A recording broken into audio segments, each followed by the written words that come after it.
भी ऑथोराइज है उसको अटेस्ट करने के लिए, तो वो भी वैलिड है। तो ये हमारे वैलिड डिक्लेरेशन है।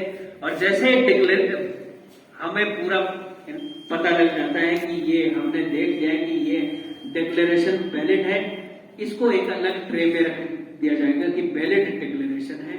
और ये जो पोस्टल बैलेट है उसको हम वैलिड वोट जहां पर होगे उस ट्रे में, क्योंकि अगर इसको दोनों को खोलेंगे, इसके अंदर पोस्टल बैलेट है और ये डिक्लेरेशन है, डिक्लेरेशन में उस इलेक्टर का नाम है जिसने वोट दिया है, अगर दोनों चीजें खोलेंगे हम तो उस व्यक्ति का पता लग जाएगा कि इस व्यक्ति ने इस व्यक्ति को वोट दिया है, इसलिए वो नहीं होना है। डिक्लेरेशन अलग हो गई और ये पीबी का जो 13B है वो दूसरी ट्रे में चला गया जहां पर हमारे वोट है। दैट मीन्स कि ये डिक्लेरेशन से गुजर गया, डिक्लेरेशन सही पाई गई है। इसके अंदर ही है कि क्या है वो हम बाद में जैसे सारे हम वैसे कर लेते हैं इस आधार पर कि 13 इसको खोल के जो हम पहली छटनी करते हैं तो उसके बाद वो एक ट्रे पे चले जाएंगे और जिसमें वैलिड होंगे और डिक्लेरेशन अलग हो जाएंगे। वैलिड डिक्लेरेशन सारी अलग हो जाएंगी, रिजेक्टेड सारे इसमें वापस डालेंगे और उसके बाद लिखेंगे कि इस वजह से रिजेक्टेड है। ये सारे रिजेक्टेड इसमें जाते हैं। और यदि फर्स्ट और सेकंड जो कैंडिडेट है जो जीतने वाला और उसके बाद रनर अप, यदि उनके बीच जो डिफरेंस है वो पीबी के जो हमारा मार्जिन है उसके द्वारा डिसाइड हो रहा है, तो जो ये रिजेक्टेड है, जो हम रिजेक्ट किसी न किसी ढंग से रिजेक्ट कर रहे हैं, उनको एक बार दोबारा आरओ के टेबल पर उनकी वेरीफाई किया जाएगा कि क्या ये सही से रिजेक्ट हुआ है कि नहीं। सिर्फ जो रिजेक्टेड पोस्टल बैलेट है उनको एक बार फिर देखा जाएगा कि क्या ये रिजेक्ट सही हुआ है कि गलत तो नहीं हुआ है। अगर गलत हुआ है तो इसको भी उसी श्रेणी में वापस लाएंगे, उसको खोलेंगे। यदि गलत हुआ, वैसे गलत नहीं होगा जब आप सही ढंग से देखेंगे।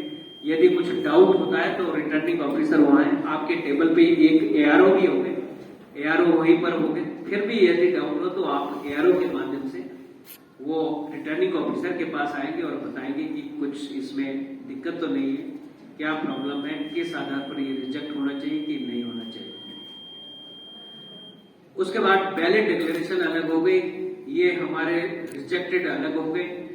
और ये जो 13B है जिसके अंदर हमारा पोस्टल बैलेट है ये अलग हो गए।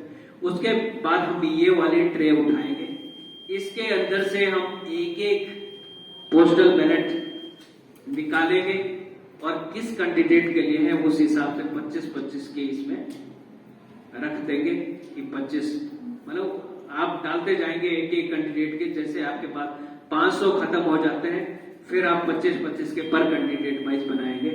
और इसके अंदर हो सकता है कि किसी आदमी ने जो पोस्टल बैलेट इसके अंदर है उसमें मार्क ही नहीं किया है तो फिर रिजेक्ट हो जाएगा। हो सकता है कि वो डैमेज है फिर रिजेक्ट हो जाएगा।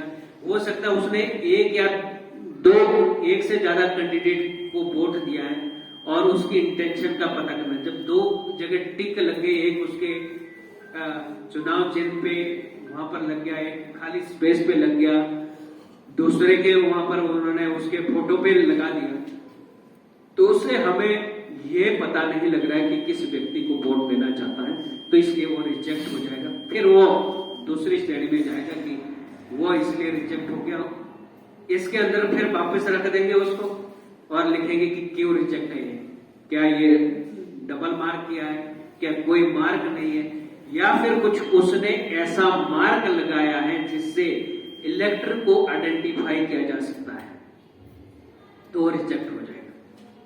इवन थंब इंप्रेशन भी यदि लगाता है, क्योंकि थंब इंप्रेशन मान्य नहीं, वो भी एक, जब भी हम कोई ऐसा इलेक्टर होता है जो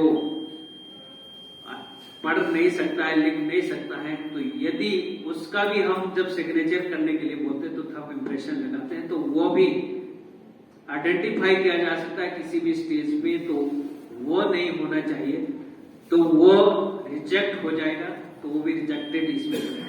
या दो या दो से ज्यादा कैंडिडेट के लिए कहीं टिक मार्क किया होगा। यदि एरो क्रॉस मार्क करते हैं वो भी मान्य है, टिक करते हैं ये भी मान्य है। तो ये सारी चीजें हैं कि जिसके आधार पर जो पोस्टल बैलेट है वैलिड है या अनवैलिड है, इनवैलिड है, इसको डिसाइड किया जा सकता है। तो ये सारी चीजें हैं और उसके बाद जो इनवैलिड है वापिस इसमें जाएगा, इसके बाद हम लिखेंगे कि इसलिए इनवैलिड है। और वैलिड है उसको हम कैंडिडेट वाइज जो अपने टेबल पे आप रखेंगे 1 2 3 4 6 कैंडिडेट के लिए, नोटा के लिए भी, तो उस हिसाब से उनमें डालते जाएंगे और लास्ट में 25-25 के बंडल बना के काउंट करेंगे। काउंट करके जो आपका अकाउंट बनता है उसको साइन करके आप काउंटिंग एजेंट से भी वैसा ही साइन करा के आपको कंपाइलेशन सेक्शन में दे देंगे।